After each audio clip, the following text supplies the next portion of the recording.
हृदय की बात कह रहा हूं। आज हाथ जोड़ के प्यार से, शासन से, हर तरह से आपको भगवान प्रेरित करके निकाल रहे हैं। इस दलदल से निकल चलो। आपको अगर दलदल ही प्रिय है प्रपंच का, तो देख लेना एक समय आएगा कोई समझाने वाला नहीं होगा और तुम्हारी समझ नहीं होगी और तुम्हारा जीवन बहुत दूर प्रभु से होगा। विश्वास करो हमारी बात को। अभी अवसर है, निकल चलो। अभी तुम्हें हरि गुरु की बातें अच्छी नहीं लगती, अभी तुम्हें हरि गुरु का प्यार नहीं समझ में आ रहा, तुम्हें ऐसा लगता है कोई हमारे शरीर का प्यार करे तो वो हमारा प्यारा, इंद्रियों का दुलार करे सो हमारा प्यारा, हमारे मन के अनुकूल चलने वाला मिले, तो सच्ची मानिए सारी बातें हरि से पूर्ण होती हैं। अगर कोई तुम्हें प्यार करता है, हाँ, तो नाटक करता है प्यार का, वो तुम्हारा शोषण करना चाहता है इसलिए प्यार करता है। कौन ऐसा हृदय वाला है जो अपने को न्यौछावर करके तुम्हें प्यार करे? वो केवल हरि, और हरि गुणगान में मस्त भगवत अनुरागी, दूसरा नहीं। तुम तुम्हार सेवक असुरारी, स्वार्थ रहित जग जुग उपकारी। ये समझ में नहीं आता। प्यार का मतलब समझा जाता है, वासनाओं का खेल हो तो प्यार, मनोरंजन हो तो प्यार। हरे मन का भंजन करके, वासना का नाश करके उपासना में प्रतिष्ठित हो जाना, इसे प्यार कहते हैं। जो अविनाशी प्रकृति से भोग कर सुखी होना चाहता है, कभी नहीं हो सकता है। शब्द याद कर लो। खाते खाते दांत टूट जाएंगे, देखते देखते आंख फूट जाएगी, शरीर नष्ट हो जाएगा, पर वासनाएं ज्यों की त्यों रहेंगी और बढ़ती चली जाएंगी। ये जो जलन होती है, यही भस्म करती वासनाओं को। सच्चे उपासना के मार्ग में चलने वाले जलन की परवाह नहीं करते, कष्ट की परवाह नहीं करते, वही उस परम पद के अधिकारी होते हैं। कल एक ने प्रश्न किया कि ऐसा कोई मार्ग बताइए जिसमें कोई कष्ट न हो, भगवत प्राप्ति हो जाए। घर बैठ जाओ। ऐसा सृष्टि में लौकिक मार्ग नहीं है तो अलौकिक मार्ग की क्या बात। अगर आपको 500 रुपए चाहिए तो लेबरी करनी पड़ेगी, 8 घंटे मजदूर बनना पड़ेगा और ठेकेदार की बातें सुननी पड़ेगी।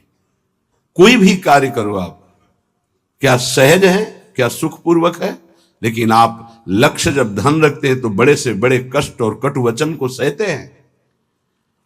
आप जब दुख से निकलने के लिए लक्ष्य बना लिया भगवत प्राप्ति, तो फिर ये मनोरंजन कैसा, यही समझ में नहीं आता।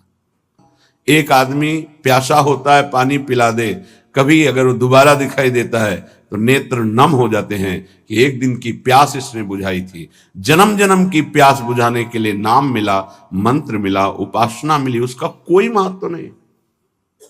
ये तुम्हें प्यार नहीं नजर आ रहा। जो कभी संभाषण नहीं करते थे, देखते नहीं थे, वे तुम्हें अंतर और बाहर दोनों से देख रहे, तुमसे संभाषण कर रहे हैं, ये तुम्हें प्यार नहीं समझ में आ रहा। हमारी तो यही समझ में नहीं आ रहा कि उपासक का लक्ष्य क्या है। अगर लक्ष्य नहीं है तो तुम्हें कोई भी बदल नहीं सकता, और लक्ष्य है तो तुम्हें कोई बदल नहीं सकता। दोनों बातें समझ लो। लक्ष्य नहीं है तो तुम्हें परमार्थी कोई नहीं बना सकता, और लक्ष्य है तो तुमको कोई स्वार्थी नहीं बना सकता। चाहे जितना कुसंग हो जाए, तुम्हारा परिवर्तन नहीं हो सकता, क्योंकि तुम्हारा लक्ष्य है हरि गुरु को प्राप्त करना। उपासक समझिए, एक एक कदम तुमको प्यार मिलता चला जा रहा है। जानते हो, केवल पेट भरने के लिए, शरीर में वस्त्र पहनने के लिए और वास के लिए पूरा जीवन मेहनत करते हैं लोग, तब वो प्राप्त होता है। तुम्हें आदर के साथ ये सब बिना किसी प्रयास के मिल रहा है। किस लिए? तुम भगवान के हो, प्रियालाल के हो। इस बात की तुम्हें इज्जत रखनी है कि तुम प्रभु के दास हो, उसी की सब सुविधा है। अगर दासत्व विषयों का रखोगे तो छल कर रहे हो हमारे प्रभु के साथ। ये छल तुम्हारे हृदय को ताप पहुंचा देगा, ऐसा ताप जो कहीं शांति नहीं मिलेगी। समझ में नहीं आता। मेरे प्रभु उतरते चले जाते हैं, झुकते चले जाते हैं आपको उठाने के लिए। आप ऐठते चले जाते हैं कि आप कुछ हैं, भोगना पड़ेगा आपको आगे। शब्द याद कर लीजिए। आगे आपको प्रतिकूलता ऐसे घेरेगी कि फिर कोई बचाने वाला दिखाई नहीं देगा, वो आप क्लेशित होंगे। इसलिए सावधान हो जाइए, परिस्थिति को सहना सीखिए। सहत सहत बाढ़े भगति गृह तन गुरु हितगार। जो सहनशील है वही महात्मा होता है, जो सहनशील है वही प्रेम रस का अधिकारी बनता है, जो सहनशील है वही प्रियाजू का कृपा पात्र बनता है। प्रियाजू कृपा पे कृपा करती चली जा रही, संसार समुद्र से निकाल करके अपने महल में रखकर अद्भुत सुख दे रही। यहां जानते हो भजन का स्वरूप क्या है? रहना ही भजन हो जाता है। पर रह कहां पा रहे हो? यहां तन यहां रह रहा है मन विषयों में, मन नाना प्रकार की कामनाओं की पूर्ति में। क्या वृंदावन वास हो रहा है? ये वनवास है। वृंदारण्ये चर अचर दृक् पश्य वृंदावन श्री। जिह्वे वृंदावन गुणगान कीर्त श्रोत्र गृह्यान। वृंदाटव्या भज परिमल घ्राण गात्र त्वमस्मिन्। वृंदारण्ये लुठत पुलकितम कृष्णो केलिस्थलीषु। यह है भजन वृंदावन का। बोले नेत्रों से तुम यहां वृंदावन वासी जो खगमृग पशु पंछी मनुष्य हैं, इनको भाव से देखो। ये सब भजनानंदी महापुरुष हैं। ये भजन के प्रताप से यहां कोई सूकर बना हुआ है, कोई कुकर बना हुआ है, कोई पशु पक्षी बना हुआ है, कोई मनुष्य बना, कोई लता, कोई वृक्ष। ये जहां जो कुछ दिखाई दे रहा है, चर अचर दृक् पश्य वृंदावन श्री। ये वृंदावन की अद्भुत श्री वैभव शोभा भगवत स्वरूप है।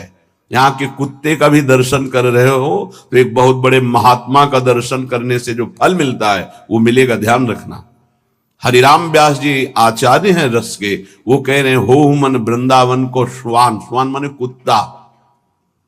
यहां का कुत्ता कोई साधारण श्वान नहीं है, वो कोई परमहंस महापुरुष है जो प्रियाजू की स्केली कुंज में श्वान रूप धारण किए हुए रज का सेवन कर रहा है। आप क्या समझते हैं?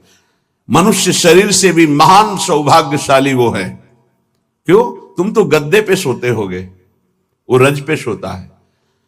तुम रज के बने हुए पात्र में विरक्त होकर पाते हो कि नहीं, श्री भगवान जाने।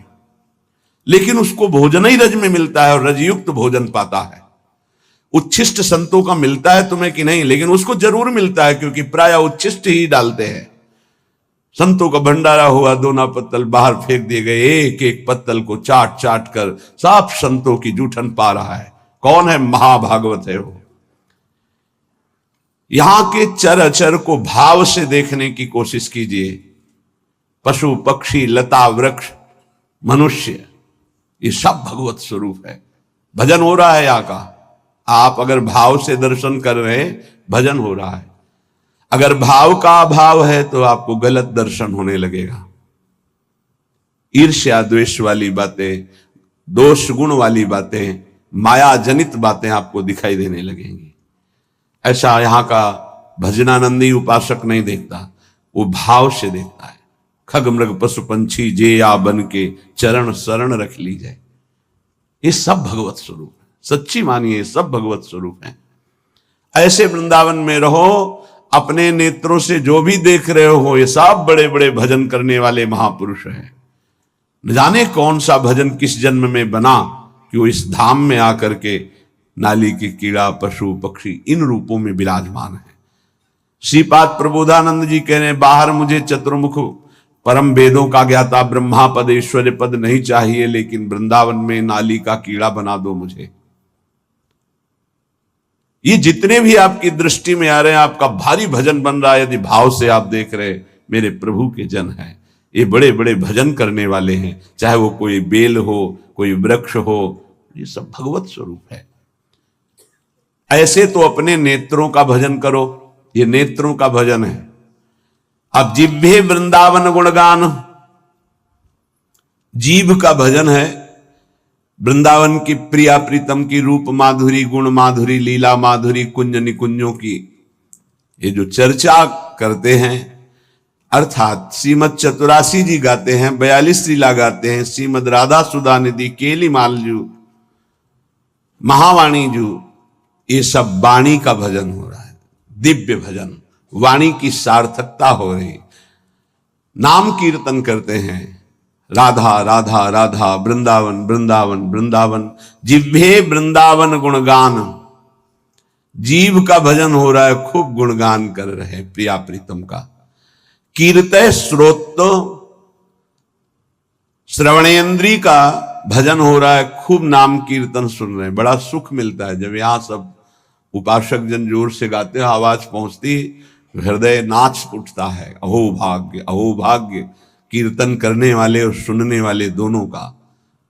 नाम संकीर्तनम यस्य सर्व पाप प्रणाशनम, सारे पापों का नाश हो रहा है जब उच्च स्वर से प्रभु के नाम का कीर्तन कर रहे हैं।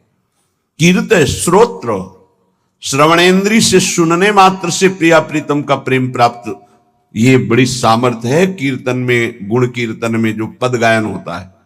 श्रवण सुनत प्रापक रति राधा पद अम्बुज सुकुमार। आप बैठे यहां सभा में और गुण कीर्तन हो रहा तो कृपा की वर्षा हो रही, आप भींज जाओगे। रासमंडल में महाप्रभु हरिवंश चंद्रजू के प्राकट्य उत्सव का 1 महीने पद गायन होता है। हमारी एकांतिक रुचि संन्यास वृत्ति के कारण प्रारंभ में सदगुरुदेव भगवान ने कहा कि आप सभा में क्यों नहीं जाते, तो उनका रुचि नहीं, एकांतिक रुचि रही, अकेला रहना शांत ऐसे। वह नहीं, वो सब उसका फल मिल गया है, प्रियाजू के चरणों की शरणागति, तो जाकर के विराजमान होकर के वहां वाणी सुनो ना। वाणी सुनने मात्र से सभा में प्रियाजू की कृपा प्राप्त होती है, बस फिर आगे प्रश्न नहीं हुआ। गुरुदेव के वचन है, अगर सभा है, ऐसे वाणी गायन हो रहा है, आप बैठे हैं, कुछ समझ में नहीं आ रहा, फिर भी आप निष्पाप हो रहे हैं, प्रियालाल की कृपा पात्र बन रहे हैं, ये बात समझनी चाहिए। कीर्तय श्रोत्र, गृह्यान वृंदाटव्या भज परिमल घ्राण गात्र त्वमस्मिन् वृंदारण्ये लुट पुलकितम कृष्ण केल स्थलीषु। तुम श्री वृंदावन के पुष्पों की सुगंध जो प्रियालाल के चरणों में समर्पित है, वृंदावन के पुष्प, ये खास बात है। जो हमारी ब्रजभूमि में प्रकट हुए पुष्प हैं, इनकी समानता करोड़ों रुपए का बाहर से पुष्प लाकर अर्पित करो तो मेरे प्रियालाल को उतना सुख नहीं होगा। यहां के हर श्रृंगार का, मोगरा का, गुलाब का, कनेर का या किसी भी का पुष्प, ऐसे मौलश्री का बहुत छोटा पुष्प, बड़ा सुगंधित पुष्प, 3 दिन तक वो प्रियालाल की सेवा में अर्पित किया जा सकता है, उसकी ऐसी महिमा है। उसकी माला बना के या 4 पुष्प रख दिए, फिर वो जो घ्राणेन्द्रिय में प्रसादी सूंघा जाता है, जो प्रियालाल के श्रीअंग में इत्र अर्पित किया, वो प्रसादी जो घ्राणेन्द्रिय में, श्री तुलसी जो चरणों में अर्पित की गई, वो घ्राणेन्द्रिय में, हृदय में जाके प्रेम लक्षणा भक्ति प्रकट करती है। गृह्यान वृंदावन भज परिमल घ्राण, वृंदावन, वृंदावन की सुगंधित वस्तुएं, बड़ी अनन्यता प्रिया प्रीतम के प्रेम में होती है। पूज्य श्री पंडित रामकृष्ण बाबा जी महाराज बड़े सिद्ध महापुरुष हुए। जैसे आप बाहर से आए हैं और फल अर्पित करें, बाबा स्वीकार नहीं करेंगे, तो उनके पास कोई भी वस्तु लाने के लिए ब्रजवासी का सहयोग होता था। किसी ब्रजवासी को दिया, वो ब्रजवासी जब जाके देगा, बाबा स्वीकार कर लेंगे। कोई भी वस्तु है ब्रजवासी के हाथ से, दंडोत बाबा ये रख दो, हम अमुक जगह से आए बाबा, ये भेंट नहीं, हटाइए। ब्रजवासी अगर प्रेम से कुछ भी तो वो स्वीकार करते। एक बहुत धनी मानी आए बाबा की सेवा करनी, बोले बात भी नहीं करना जाके, बहुत वो दैन्य हुए तो बोले अगर सेवा करनी है तो जो अनुगामी शिष्य जन थे, उन्होंने कहा कि इन घरों में ब्रजवासियों के बाबा माधुकरी लेने आते हैं, इन घरों में सेवा कर दो, वो बाबा को जब देंगे तो वो स्वीकार कर लेंगे। ये थोड़ी सी वृंदावन की निष्ठा रहनी, जिससे हम उस रस को प्राप्त होते हैं। गात्र तुमस्मिन वृंदारण्ये लुंठ, शरीर का यहां पावन होना कैसे होता है? बोले वृंदावन की रज में लोट गया, ये लुंठ। तो पुलकितम कृष्ण केलिस्थलेषु, श्रृंगार रस श्री श्यामा श्याम की इस केली भूमि में जो लौट गया, 84 के चक्र से मुक्त हो गया। पहले बहुत ऐसा दर्शन होता था परिक्रमा मार्ग में, रज में, कि ऊपर के वस्त्र बाहरी जन भी आकर उतार कर लौटते थे, दंडवती करते थे। ये दुर्भाग्य है कि सुविधा हो गई इस रोड की, दुर्भाग्य है। नहीं, जो रज में परिक्रमा करने में, दर्शन में, लौटने में सुख था वो इस रोड से थोड़ी है। पर कलयुग भगवान की लीला ऐसी है, इतना आधुनिकता बढ़ती जा रही है कि रज रानी को प्राप्त करना दुर्लभ हो गया। अगर रज रानी ले तो वृंदावन की परिक्रमा में कहां से ले? परिक्रमा तो रोड में अब हो रही है, और रोड में रज रानी कहां मिलेंगे? वृंदावन का जो शुद्ध भजन है वो इस रज की अनन्यता से जागृत होता है, वो बुद्धि से नहीं जागृत होता। जो रजोपसेवी जन है उनके हृदय में जुगल जोरी का भाव जागृत होता है।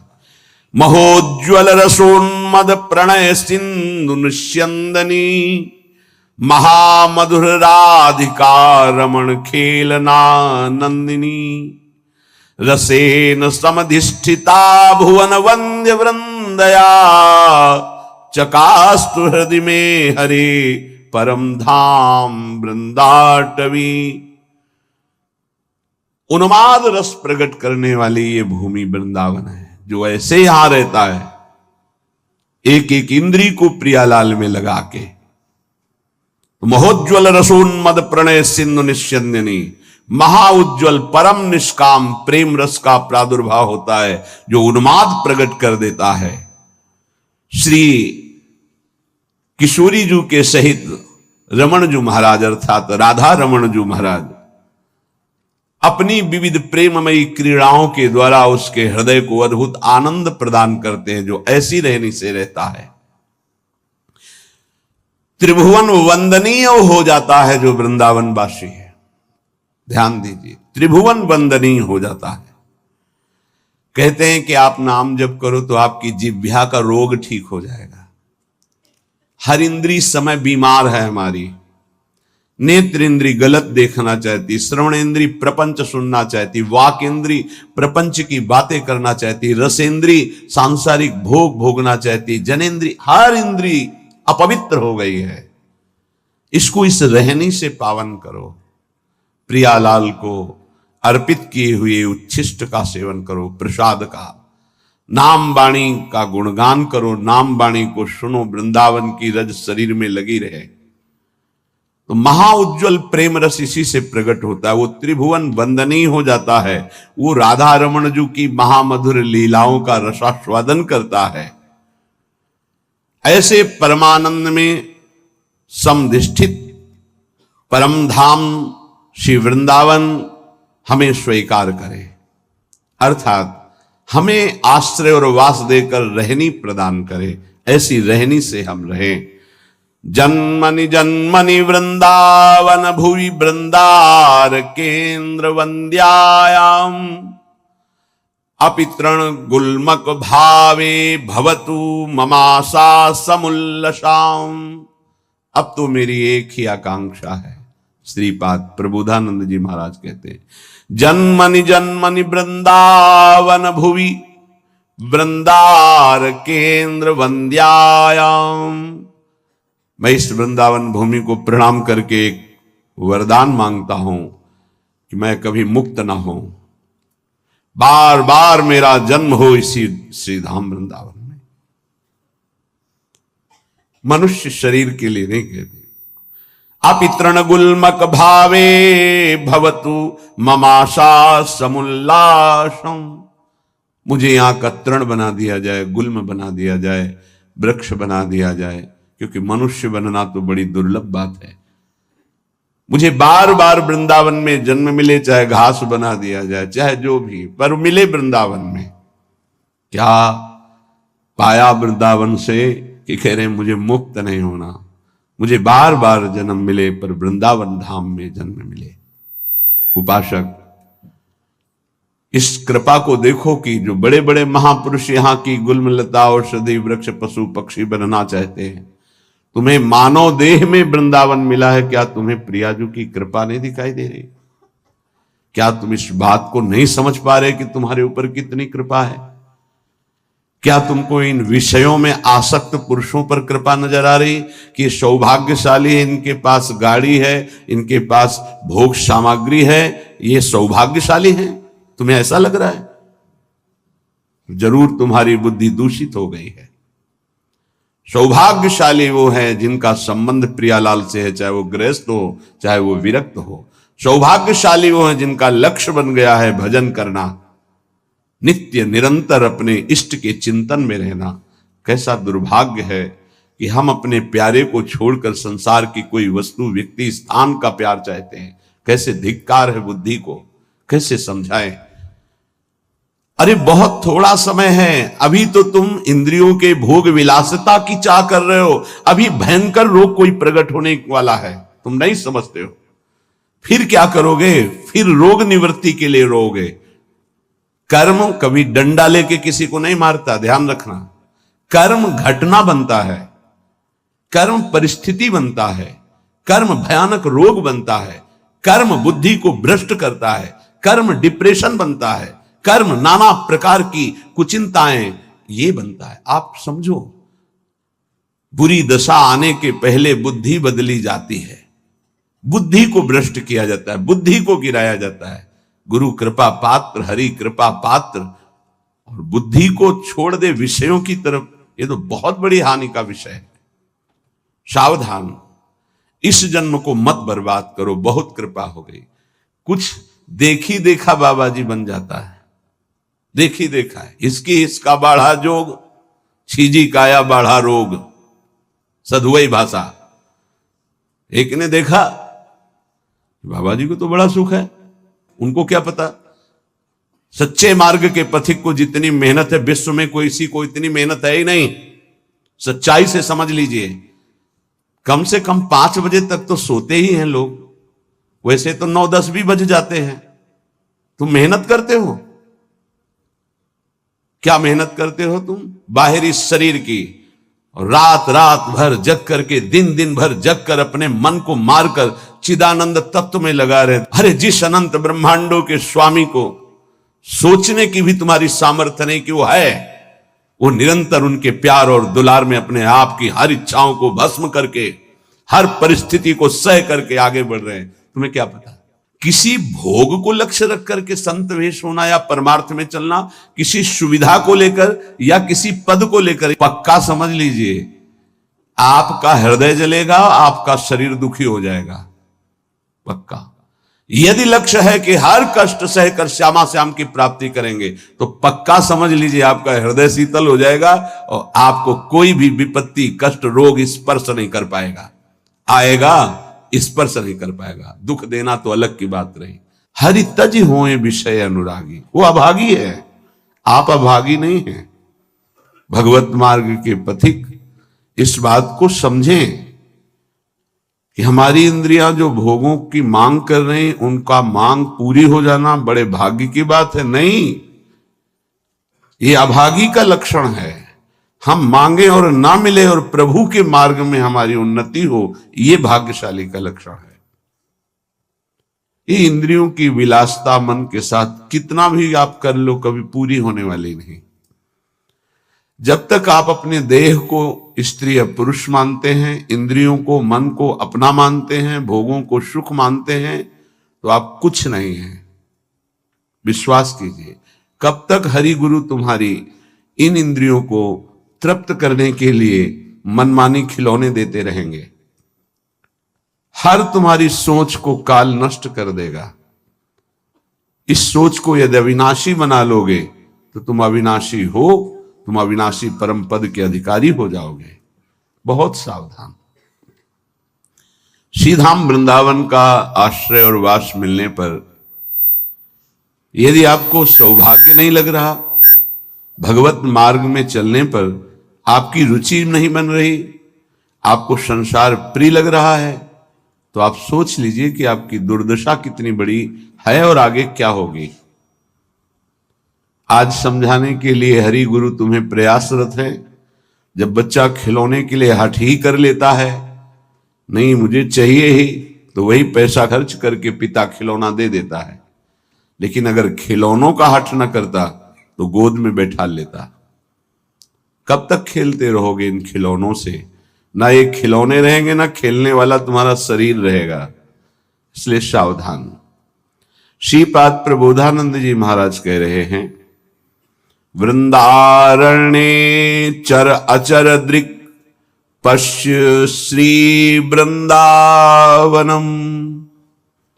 ये वृंदावन वासी को भजन के लिए कोई प्रयास नहीं करना पड़ता, स्वाभाविक भजन हो रहा है, पर आपकी महत्व बुद्धि नहीं है। महत्व बुद्धि भोगों में है, शरीर में है। सौभाग्य है कि तुम्हें कोई प्यार ना करे, ये बात हमारी समझ लीजिए, नहीं समझ में आएगी। सौभाग्य है कि तुम्हें कोई प्यार ना करे, दुर्भाग्य है कि भगवान से विमुख कोई हमसे प्यार करे। धिक्कार है हमारे भाग्य को यदि प्रभु के सिवा कोई हमें प्यार करे। ये बात नहीं सबकी समझ में आएगी। प्राकृतिक देह को मैं मानने वाला यही चाहता है कि मुझे कोई प्यार करे। कौन प्यार करे? हरि गुरु से बढ़कर कोई अहेतुकी प्यार करने वाला होता है, और वो प्यार कर रहे हैं, तुम्हें प्यार समझ में नहीं आ रहा। तुम्हें भोग विलासिता प्यार नजर आता है, संसार का प्यार नजर आता है, छल कपट वासना का तांडव ये तुम्हें प्यार नजर आता है। बहुत बढ़िया अवसर है, निकल चलो, नहीं भोगना पड़ेगा। आगे ऐसा अवसर आएगा जीवन में जो तुम्हें ऐसे गर्त में गिराएगा जहां से कोई निकालने वाला नहीं होगा।